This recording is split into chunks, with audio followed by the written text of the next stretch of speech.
അക്രമകാരികളായ വന്യമൃഗങ്ങളെ കൊല്ലുന്നതിനുള്ള നിയമ ഭേദഗതി മന്ത്രിസഭായോഗം അംഗീകരിച്ചു. മുഖ്യമന്ത്രിയുടെ അധ്യക്ഷതയിൽ ചേർന്ന പ്രത്യേക മന്ത്രിസഭായോഗത്തിലാണ് തീരുമാനം. തിങ്കളാഴ്ച ബില്ല് നിയമസഭയിൽ അവതരിപ്പിക്കും. കാലങ്ങളായി നമ്മുടെ നാട് അഭിമുഖീകരിക്കുന്ന ഒരു പ്രശ്നമായിരുന്നു, പ്രത്യേകിച്ചും മലയോരത്ത് അഭിമുഖീകരിക്കുന്ന പ്രശ്നമായിരുന്നു ഈ വന്യജീവി ആക്രമണം. അതുമായി ബന്ധപ്പെട്ട് സർക്കാർ പ്രതിക്കൂട്ടിൽ നിൽക്കുന്ന ഒരു സ്ഥിതിയുണ്ട്.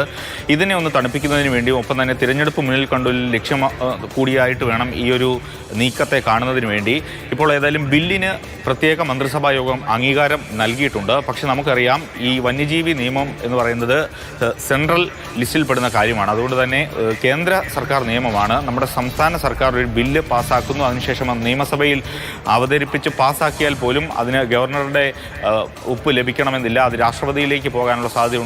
പ്രായോഗികമായി ഇതൊരു നിയമമായി വരാനുള്ള സാധ്യത വളരെയധികം പ്രയാസമാണ്. കാരണം അതൊരു കേന്ദ്ര നിയമമായതുകൊണ്ട് തന്നെ അങ്ങനെ പ്രായോഗികമായ പ്രശ്നങ്ങൾ അവിടെ നിൽക്കുമ്പോഴും ഈ സംസ്ഥാനത്തിൻ്റെ ഒരു നിലപാട് ഇതാണ് എന്നുള്ളത് വ്യക്തമാക്കുന്നതിന് വേണ്ടിയാണ് ഇപ്പോൾ മന്ത്രിസഭ യോഗത്തിൽ ഇത്തരത്തിലൊരു തീരുമാനത്തിലേക്ക് സർക്കാർ എത്തിയിരിക്കുന്നത്.